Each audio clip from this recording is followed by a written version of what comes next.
Hello, and welcome to the Let's Talk Transformation podcasts. This episode will be all about transformational leadership and how to cultivate transformational leadership. I am delighted to welcome Jardena London, author of Cultivating Transformation, A Leader's Guide to the Soulful and the Practical.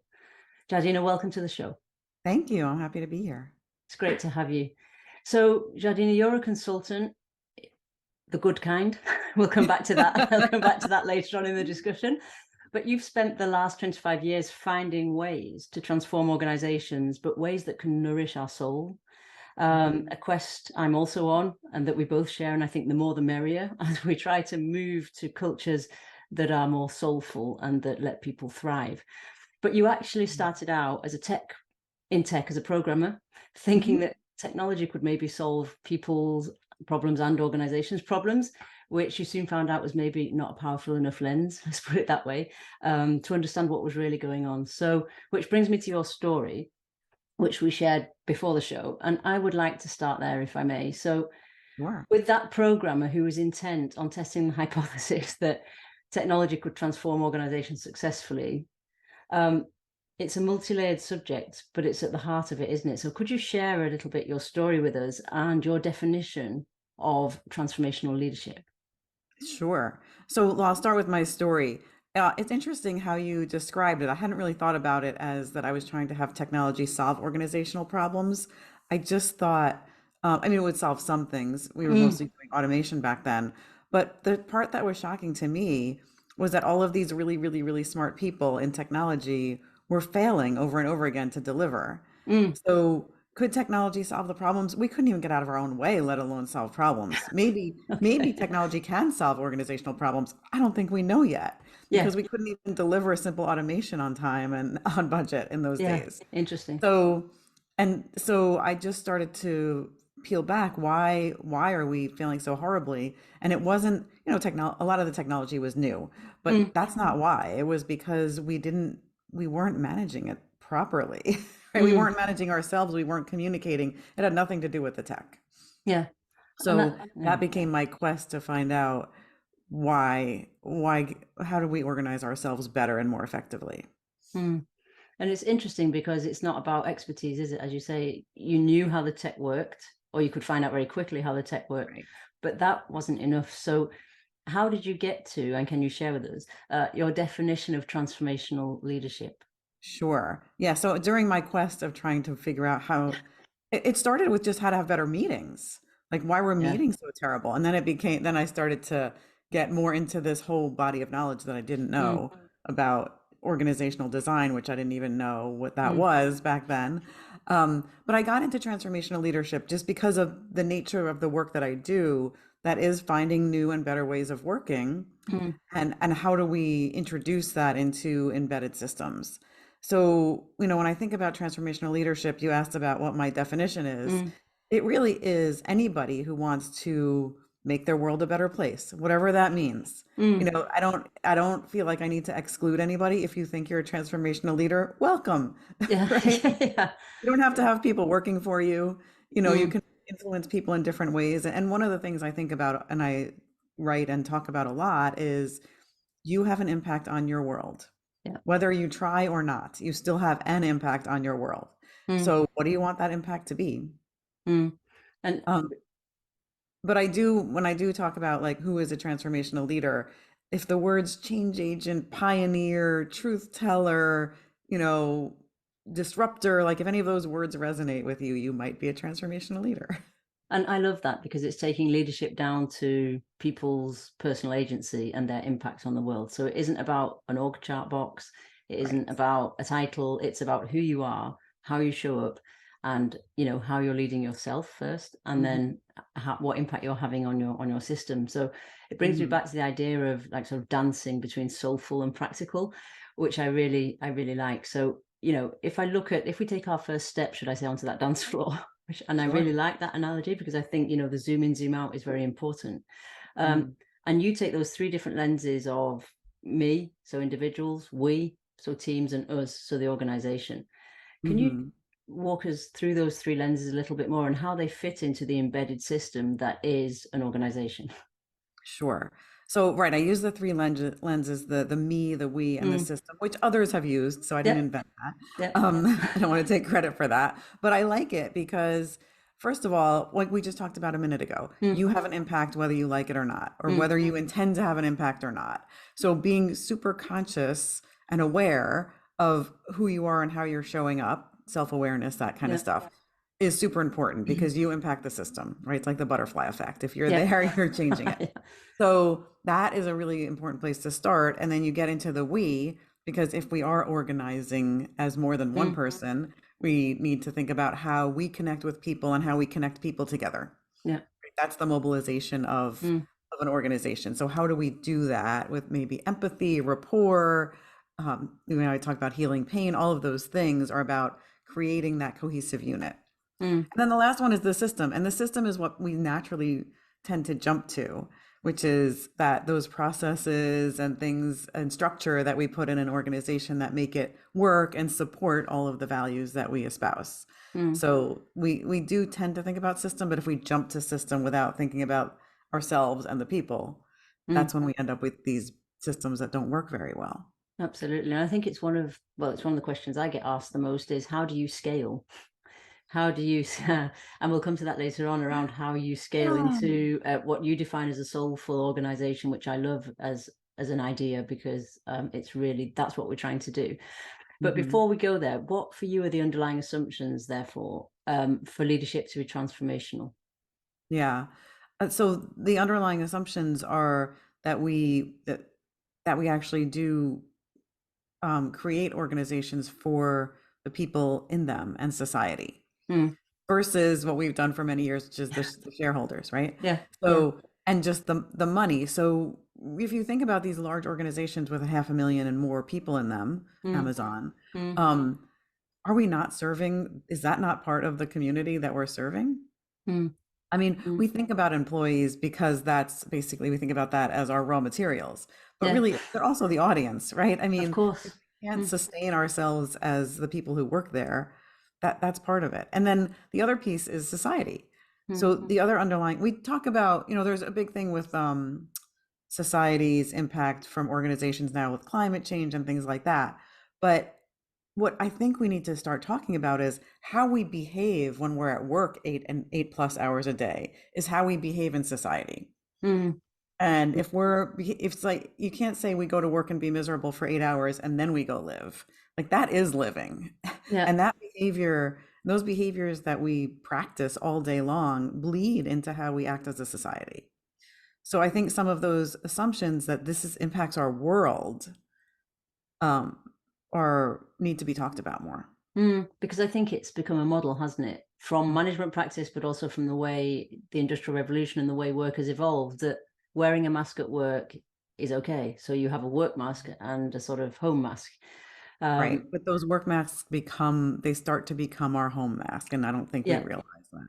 absolutely, absolutely. And I think that's a self-awareness piece, isn't it? But the juxtaposition of soulful and practical and the way they're constantly dancing together. And you talk in the book around um, transformational leadership is also holding tensions in a Hmm. system, and holding those polarities of stable or changing or soulful and practical. So how do they dance together for you in the transformation lenses of me, we, and us? What does Right. that tension look like? So if you think about some of the tensions between the mechanics, we Yeah. talked about the system. So what's our process? Mm. And what's the process's impact on people's well-being? Let's Mm. just say well-being. Mm. Keep it simple. We don't even have to get to soulful. Yeah. And how do those two things interact? I don't think we always think about that.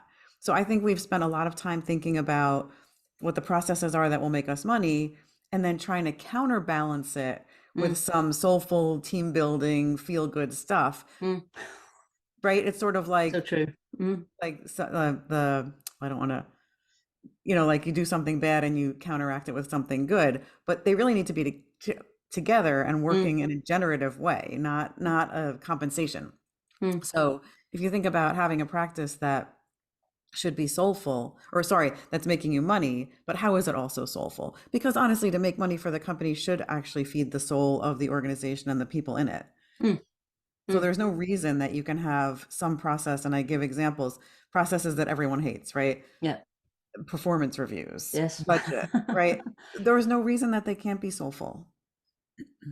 That's really interesting because I think they were two words before I read your book. They were two words I would never have put in the same sentence. Although I talk about, how do you create regenerative systems? How do you create inclusive systems? But imagining a budget process that's soulful is really hard, I think, today. Right. Now, is that because the lens is just I've never seen it happen, or because I think it's too innovative for people to take on, or it's interesting. Could you walk us through what a soulful budget process might look like? I'll walk you through how to think about a soulful budget process. Yes, that's what And I meant. we can talk about what it might be like. Yeah, But when I think about, so I have this 5 steps to soul process, and I'll yeah, sort of just go through it quickly. I won't enumerate the steps, but if you think about, well, what was the soulful process, or was the soulful purpose of this in the first place?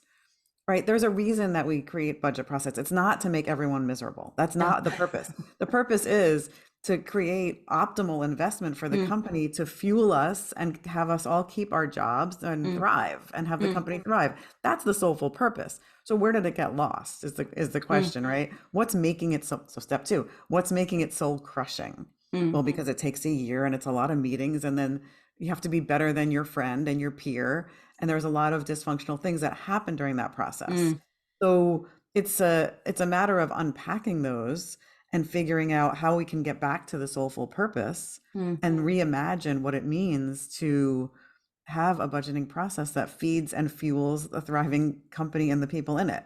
mm. So, there's some examples of what some companies have done to make that happen. And one of the things I talk about is separating um, separating the prioritization, the investment, Yeah, and the actual funding. So those are two mixed together. mm, But the other piece is just not having it be everyone vying for scarcity.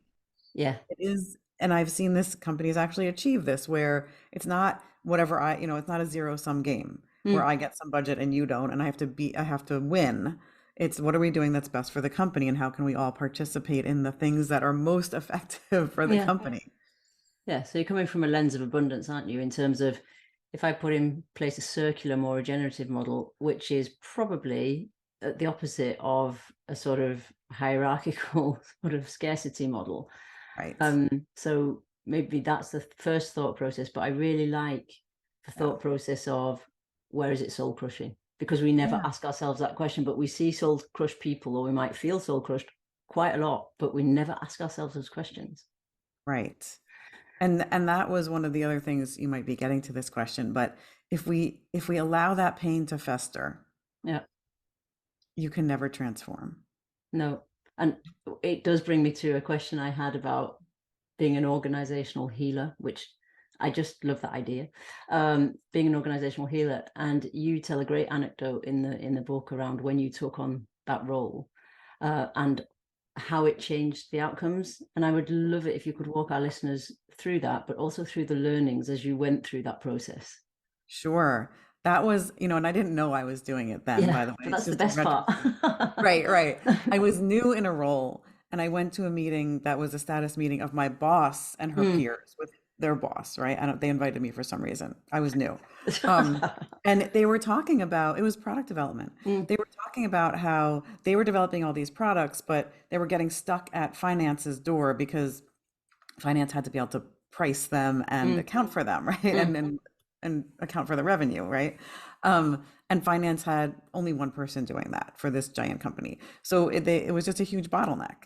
And they were all laughing and kind of sarcastic in the meeting, like, this is always a problem. We're just going to keep cranking out problems and we'll let it be finance's problem. Like, we'll let it be their fault. Mm, But it won't be our fault. mm. I was like, well, wait a Yeah, minute. yeah, yeah. That's not helping the company.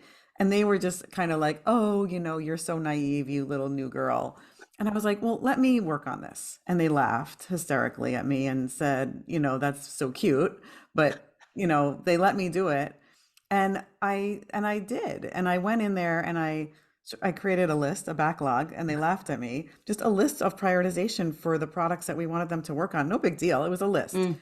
And I actually got slammed by my boss's boss of like, she thinks she can solve this with a list. She has no idea what she's No, doing, all too that kind of simple. stuff. Too And I simple. was like, okay, well, you've got nothing to lose because you said this Mm, is a problem for years. And lo and behold, anyway, long story short, it worked. And I said, like, no one calls finance. No mm, one calls them except mm. if you're at the top of this list. It's a backlog, right? For agile people. Yeah, But I didn't know agile. Well, I guess I was sort of learning agile yeah. at the time. But you didn't call it a Um, backlog. You just yeah, called and it a then list. all of a sudden, before you know it, it's a love fest. Like we're Mm, having meetings with finance. We're all like, they're all lovey-dovey. Products are flowing through. Everybody's happy. It was kind of unbelievable. mm, And then they were like, we need lists for everything. mm. But the learning that I got from that was, well, first of all, just because everyone thinks that everyone's laughing at you can still do it, Yeah. right? And just because they threaten to fire you because this is the stupidest idea they ever heard, you can still do it. Mm, I didn't know. I didn't know if it was going to work, but what do you have to lose? But the thing was, everyone was in pain. mm, Finance was in pain because they were being squeezed to death. mm, Product development was in pain because the products weren't getting out the door. The organization was losing hundreds of millions of dollars mm. of not having these products. And nobody wanted to sit in the face of that problem that they didn't know how to solve Yeah. and So they fell try. into blame culture, didn't they? Of it's your fault, it's your fault, it's their fault, it's his fault, it's her fault. Yeah. But nobody wanted, I mean, I didn't have a complicated solution, but maybe I did. Maybe there was a complicated Mm, solution. Who knows? But they didn't want to try any solution mm. because they didn't have one. And it's sort of like if we don't have the solution, let's not try. But that was the biggest point of pain. So the lesson from that is you need to sit squarely in the pain, Yeah. even if Yeah. you don't know how to solve it. Mm, Because what do you otherwise you're just dancing around the pain, mm. Yeah, which is painful. which is prolonged pain, Yeah. right? Yeah. Yeah. But I like the idea of, I think I like it because it means you can have an impact. You can heal some part of pain points in the organization, which brings me to where you talk about the role of top executives and the fact that they often unwittingly cut themselves off from the rest of the organization and therefore the collective intelligence of their organization, but they don't do it on purpose. So how can we counter that blind spot, and how can they anticipate the reaction that might mean that they cut themselves off from what they're trying to understand? So if I look at go look sees or understanding what's going on the ground and things like that, how can they guard against that, I think is my question. Guard against Yeah. having that permafrost layer where Yeah. they Yeah. don't. Yeah. Yeah. Where they freeze themselves out. Yeah. Right, right. Mm, So there's a couple of things there, but one, I would go back to the me, mm, which is there's something to unpack there in terms of what you're afraid of. Because a lot of times I find that they don't want to know that people are unhappy. mm. But they They ask don't the want, question.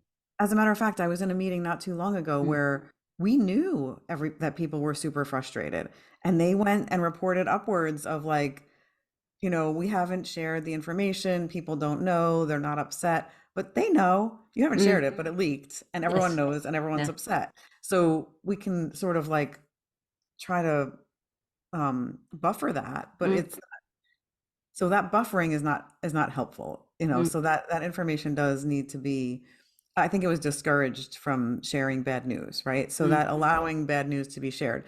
Now, there's one thing that people used to say in organizations, and maybe they still do, where leaders would say, don't bring me problems, Bring me bring me solutions. solutions. Yeah. And then, so what happens then? If I don't have a solution, I'm not going to bring the problem to you. Yeah. And that means you never get to find out because I didn't have a solution. Just like this Mm, example I just gave you. mm, People didn't have a solution to that problem, so why raise it? mm, Because mm. we've been told not to. Yeah. And so it's just a knock-on effect of assumptions because nobody ever voices them, but then that gets internalized, doesn't it? Which brings Yep. me to the sort of idea of an intention action gap, which Mhm. is very prevalent in organizations. I often link it to diversity and inclusion in the fact of understanding the impact of your words from your position with your lens and not necessarily being able to anticipate the impact of what's happening in someone else's head or life or context because you don't see it. And you talk about the intention and action gap in your book. Can you tell us a little bit more about that? So we've just had a great example of what it could look like, Yeah. but how do you as a transformational leader step into that process and Mhm. leverage something from it? Yeah. So one of the biggest things for transformational leaders is curiosity. Yeah. So I think if you shift to curiosity instead of knowing and Yeah. being rewarded for always knowing, you can ask the question of, and you don't even have to be afraid of people having an adverse reaction. It's just Mm, like, well, why is that? You can be mm. curious about it. But I think the other piece of the intention, what did you call it? Intention Attention to action. action gap. Yeah. Yes, I didn't call it that in the book, but I like Yeah. that term. Intention to action gap is um yeah, so I mean, it sort of goes down to the same thing, but actually asking. Yeah. So when I coach teams and leadership teams in particular, a lot of times there's a lot of speculation. Like, Mm, we know from the survey that people aren't engaged. So let's brainstorm here on how we can solve it and then roll out a solution. And a lot of times my coaching, my very simple, and here's a freebie for you, coaching is, why don't you ask them? yeah. Yeah, absolutely. Asking You a know, different question. Yeah. you found out what the problem is, and that's the first step, but you can go ask them like, hey, here's how we're thinking of solving the problem that you've reported. How does that sound? But Mm, that simple step before the rollout and design and rollout doesn't always happen. no, or very rarely happens. It reminds me of the where are we soul crushed? I mean, it's just different questions, isn't it, that can be very powerful Hmm. if you listen to the reply, because they're outside of the institutionalized process. Let's put it that way. Oh, yes, that's a very nice way of articulating it. Yeah. The questions, Thank you. so you just gave me an aha moment, thank you. Um, because clients like me because I ask the questions that aren't normally asked, and I Mm, never really understood what I was doing exactly that they were mm, liking. But mm. that's what it is. I'm asking questions outside of the institutional framework of questions. Yeah, because systems have a memory, don't they? Like a muscle memory. And I think that's what happens. And that it's not done like that around here. It's translated into, that's a weird question. So, and some people will get defensive and some people might not. Yeah. Um, Yeah. So there's some diplomacy around asking how you ask the questions. yeah. But Yeah. I ask a lot of questions that seem to be disruptive and shake people up. Like, when we talk about, a classic one is we talk about strategy and goal setting, or OKRs, and nowadays we call Mm, it mm, objectives and key results. But I always ask the question when I look at people's strategy, like, so what does that mean? How do you know if you're not meeting the strategy? What would that look like? What does best in class mean to you? mm, And no one ever asked those. They all went, best in class. Yeah, that sounds great. But no one ever said, what is best in class? mm. Yeah. They want best practice. Yeah, Yeah. right. Yeah. But those questions, I guess, that are outside the norm that shake up the Mm, thinking a bit. mm. But that brings me to even the title, the title of your book, Cultivating Transformation. That really drew my attention. I was like, oh, cultivating transformation. And you're right, it comes from the more soulful side of compassion and growing and nurturing. And I'm really interested to see how people react to those words coming together, cultivating transformation. And what does it mean for you at a deeper level? So I chose that title after Mm, many months of struggle. I chose that title because I think a lot about living systems. And I work with a colleague, Sally Parker, who's really mm, an expert on organizations as living systems. But when we think about the difference between building a machine and building a living system, or creating a mm, living system, mm. you build a machine and Yeah, it lives in the box that you've built, and it does ideally what you've designed it to do. yeah. Living systems are more about growing something that will adapt on its own beyond your design, Mm, right? So it can mm, surprise you and it can adapt. And so you're really planting seeds, mm. cultivating them, and pruning and nurturing, but it's going to do what it's going to do. And honest truth is, when we think we're building an organization as a machine, it's still a living system. Yeah, And that's why it does things that we don't expect it to do, and then we're surprised. yeah. No matter what you think you're Mm, doing, you are actually cultivating a living system. You just may be creating one that's not growing very and not flourishing mm. or not thriving. So that's why I chose the word cultivating, because it is about gardening. It is Yes. not about chess mastering, master manipulator. Yeah, which often is, I mean, so power dynamics exist in all systems, don't they? But Hmm. but I think it's often seen like that. And we plant the seeds of innovation. Let's corporate speak. We plant the seeds of innovation, and then we just look.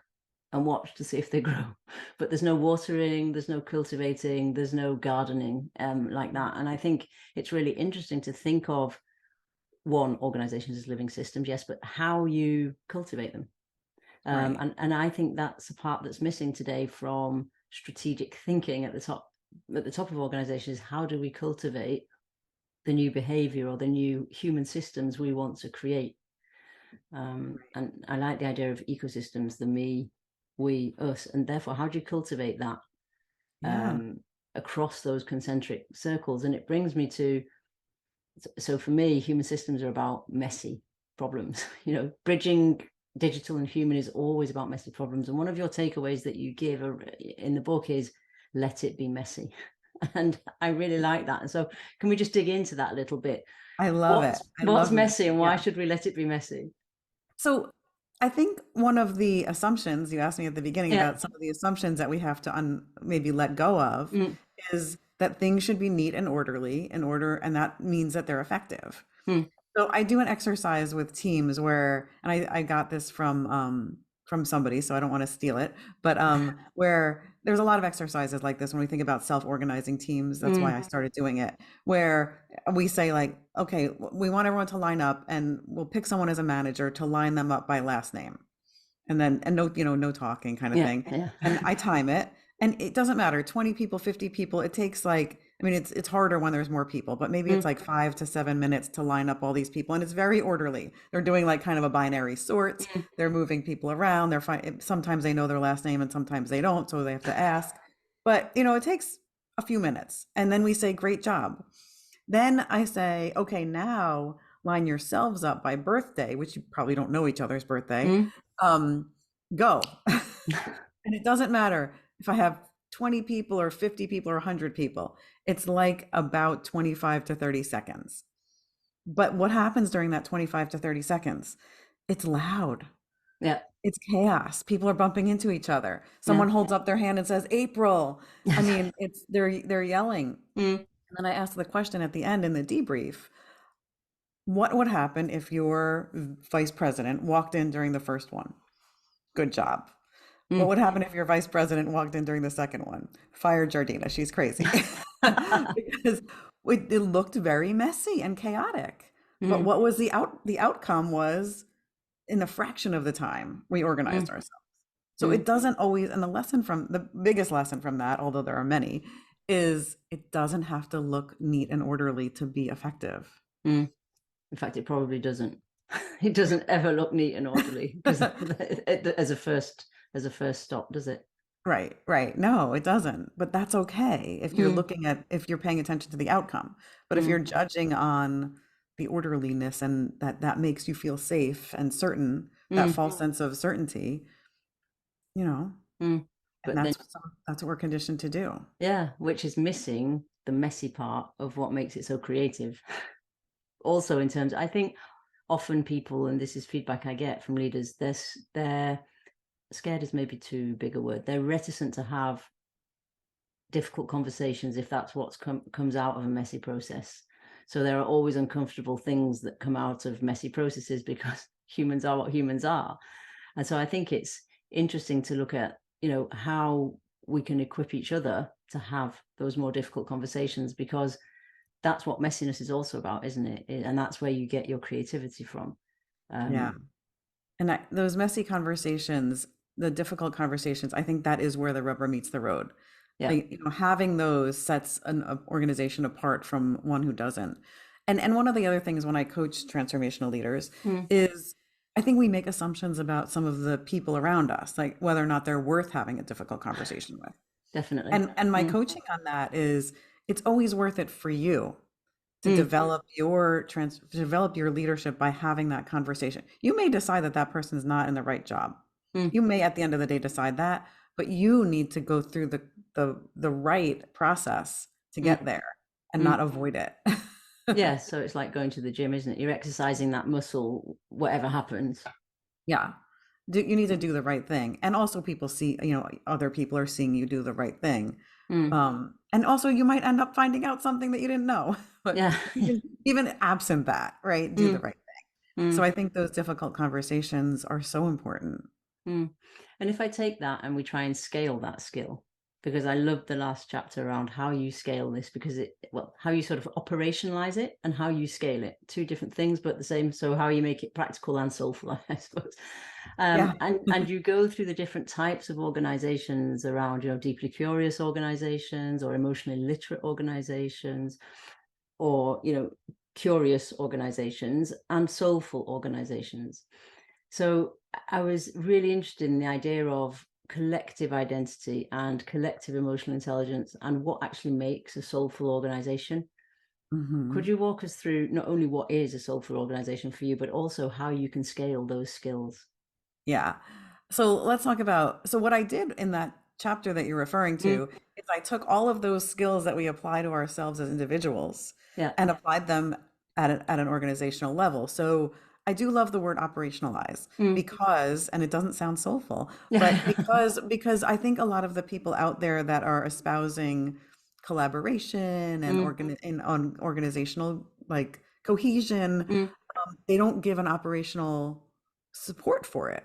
They no. just, it's just like, hey, let's talk about experimenting and let's talk about embracing failure, celebrating failure, but there's no operational way to support it. Mm, So if you lose the people who believe that in their hearts, you fall flat. So yeah. your leader that loved celebrating failure, which I have a lot to say about that, but just Yeah. as an example, if that leader leaves, then they're left in the dust because Mm, that there was no, it wasn't operationalized. mm, So I do think, and so there are ways to do that. You need to put some structure and process in place that then works.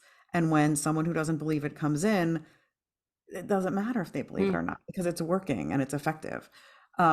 So back to your question of, what does it look like to have a soulful organization?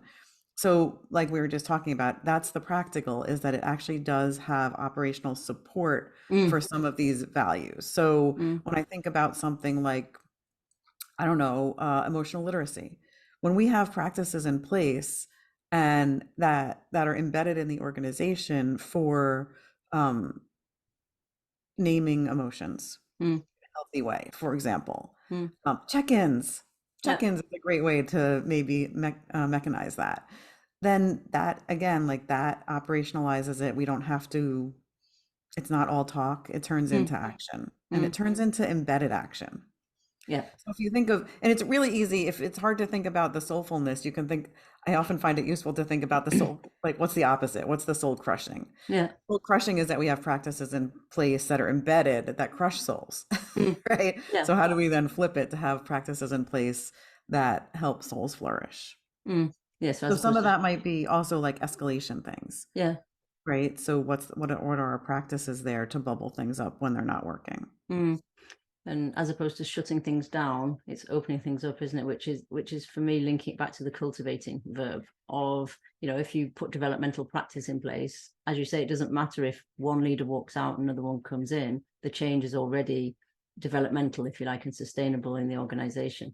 Right. I would like to come back to failure, because everybody talks about, oh, you just need to fail fast. You need to allow failure. Let's just allow people to fail. And I think that's a really interesting one, and I would love your opinion on that as a topic, but also as how you Uh, scale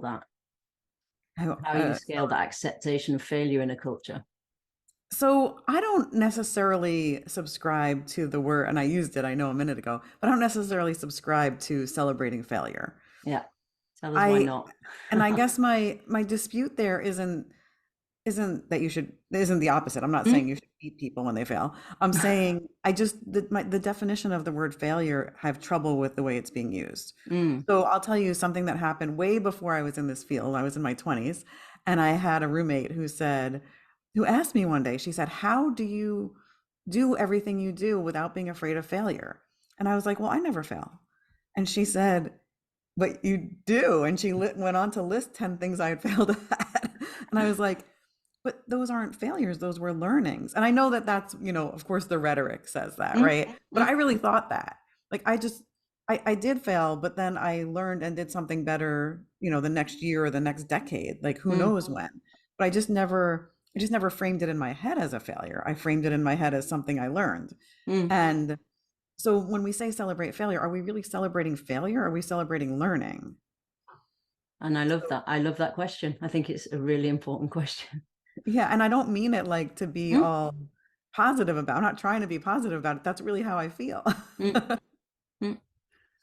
Because I think it then gets, if we go back to into institutionalized processes, so Mhm. failure is not particularly not even celebrated, spoken about, or accepted. And then we tell people to fail fast, whatever that means, because that can mean, as you say, people have very different lenses on this. Yeah, So, learn fast. yeah, so yeah, learn fast. Yeah, I like, yeah. So, I mean, how do you go about operationalizing that mindset shift then? Because in 90% of the people I work with and what I see in organizations, failure is a negative word that they've asked to make positive. So fail fast is now positive. It doesn't matter if you lose budget, but the reality of when you do that, you often get the reverse, the intention action gap. You often get that surprise of, oh, I thought we were meant to fail fast. Right. So what some of my clients are doing, which I think is fantastic, Mm, is framing everything as an experiment in the first hmm place. hmm And and it's not so in the early days and still some now, I guess, it was like we'll run an experiment or a pilot and Yeah. then we'll roll it out. It's always an experiment, isn't it? It's an experiment the whole way. So Mm, thinking about it with as experiment and hypothesis. mm. So um so here's another example, metrics. Everyone loves metrics. Even I Yeah. love metrics. But what are metrics for? Are metrics to show that you're doing a good job and whether or not you're on track? Or Mm, are metrics to prove your hypothesis continually and know when to pivot and change course? So we talked about this in the 90s. We would say like decision support metrics, yeah. but we didn't use it for that. We used it for are you good or are you bad? Yeah. Right? A judgment. So Mm, judgment, right. So if we start using metrics for proving ourselves wrong, when we design them, I say, I want you to design them before you start having it be your baby of mm, how will you know when when you're wrong. Your mm, hypothesis is wrong, you're working on the wrong stuff, it's not good for the company. Like how mm, will you know? And mm, how can we have that let's get ready to have that conversation before you start. mm, But mm, that conversation, and as a matter of fact, I heard someone the other day saying, we have to do a good job so that we will continue to get budget. And I mm, said, if you might do a really good job proving that this is the wrong product mm. and Yes. disband. Mm, And that's okay. What is wrong with that? That's exactly working correctly, that you've proven that this is a bad investment for the company. mm, And you all need to go work on a better investment and disband. What's wrong with mm. that? No, it's just never framed like, well, never. It's not often framed like that, is it? And I think that's the Yeah, shift, isn't it? So how does a right. transformational leader go about negotiating that in an organization that I think doesn't work like that? so there's a lot here that's language. Mm, Which is hard to change language, I mm, admit that. But when the language is this still a good investment? Like, so when we look at our yeah, yeah. metrics, when we have a quarterly review, a status update, whatever, an Mm, OKRs, whatever it might mm, be, the leader should be asking, is this still a good investment? Did we learn anything that tells us that this is a bad investment? Did we learn anything that tells us that this is a great investment and we should double down and take funding from somebody else? Like mm, maybe that's the case. mm, Funding and they can come help us. mm, um, those are the questions to be asking, not is it on track and if and why not, mm, and mm, who do I need to go? And sometimes the question where leaders want to support say, who do I need to go push? But it's mm, not about who do I need to push, it's about what is good for all of us. mm. Which brings me back to the idea of metrics and what we're measuring and why. Brings me back Mm. to DE&I. So I work a lot in DE&I, and Um, you discuss it in your book and say that, DE&I, the leaders have to have done their own DE&I work before they look at how they can operationalize it or scale it or whatever. Can you tell yeah. us a little bit about what you mean by their own DE&I work? So I tried to So my feeling on that topic in my book was I can't not touch on it Yeah. because it's so important to a transformational lead. And Yeah. also it's also a can of worms that could be its own book. Yes, So of course. yeah, Or so two books. all I really say in the book is you better not forget this Mm, and go read a different book, right? So mm. not those words. But the reason it's so important for them to do their own work is because if you don't have diversity, equity, and inclusion, so think about each of those words separately, Yeah. you can't possibly transform an organization or even a team, right? So if you don't have diversity, Mm. of diversity of whatever, Yes. right? Yes, absolutely. Then you're missing out on benefit to your team. Mm. Now, if you don't, if you need to do your own inner work to allow for that and welcome it, Mm. then you need to, because it's going to be Of very course. valuable for Mm. you as a person, as a team, as a company. Um, Equity and inclusion too, same thing, right? Like if you're not having a team that's inclusive, then Mm. you're not able to collaborate. You don't have psychological safety, all the things that you need to Mm. have a cohesive and adaptive organization. And adaptive is another one, right? Mm. If you don't have diversity, equity, inclusion, there's no way you can be adaptable. No. Because No. when the winds change, all of the sameness Yeah. says, Blockbuster is always the example, right? All of Yeah. the same people with the same way of thinking and the same background have the same opinion, Mm. Yeah. Yeah. right? Yeah. And it's so important because you need conscious inclusion for me to have transformation or innovation. And what I liked about what you were saying in the book is um, you've put it up there with the strategic objectives of you need this. This is a foundational part of transforming and being a transformational leader. It's table stakes, right? Yeah. Yeah. So Yeah. you were going to say something about metrics with diversity, equity, Yes, and inclusion. it always reminds me of metrics because I have this discussion a lot around what are we measuring in diversity, equity, and inclusion, and why are we measuring it? And my quest is to take it away from being a HR tick box exercise with percentages of women and percentage of this and that, and for us to ask ourselves the question, practitioners as well, and why? What are we measuring, and why? And I think that's a very interesting discussion around the outcomes of what we want from DE and I work and how it becomes transformational. So as you were talking about OKRs and KPIs and managing what you can measure or not, depending on it just brought me to the subject of DE and I because I think it's often measured in a way that isn't helpful. I was going to say in the wrong way, but that's a judgment. So in a way that isn't helpful. Right, right. I Mm. agree. Mm. And I don't even know how you would even, the unhelpful way, the measures are so inaccurate Mm. when I think about them. Like, how can you really measure, some of the diversity? Mm. Because, there's such a vast array of different types of people in the world. So how are you measuring that?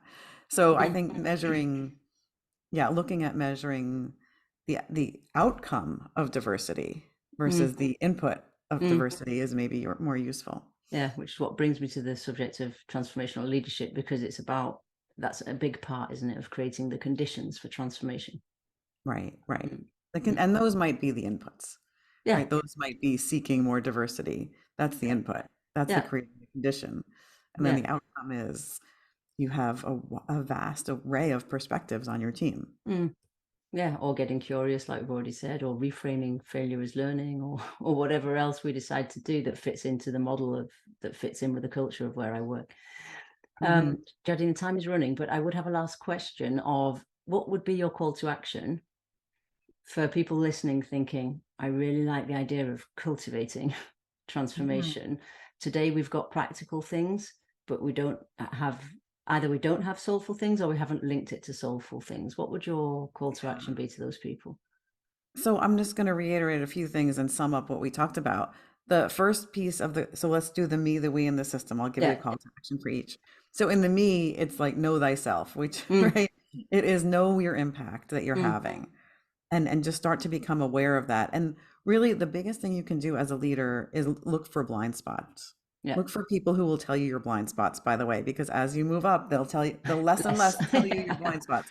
So seek out those blind spots so you can know your impact. As we talked about healing the pain. There's Yeah. transformation is not possible if pain exists. So Mm. go for that pain and sit in it until you can solve it collaboratively, whatever you need to do, but at least acknowledge it Mm. and sit in that pain. And then from a system perspective, incremental change. Yeah. We didn't Yeah. really talk about that, but those stepping stones, Mm. make the step you can make. Aaron Dignan calls it in The Brave New Work. He talks about the adjacent possible. When you move to that next stepping stone that's possible, you have a different perspective of what's possible next. When Mm. you try and prescribe all of the steps to get you to done, You don't even know what's out there at step 10. You don't know what it looks like to stand in step 9. Mm, So just step where you can step with the intention of moving forward. the adjacent possible. I like that. Letting Impossible. things emerge and then seeing what's Mhm. possible. Yep. Excellent. I'm going to leave our listeners with that. Jardina, thank you so much for coming and sharing your thoughts and your book and your insights with us. Where can people find out more about you and what you do and your book? Sure. So I can give you a couple of links that you can put in the show notes, but I I'll will tell you. do. Super. So my personal site is jardenalondon.com. The book site is cultivatingtransformations.com. And then my business site, because I always love to have new business, is rosettaagile.com. Excellent. Thank you. Thank you once again. Thank you so much.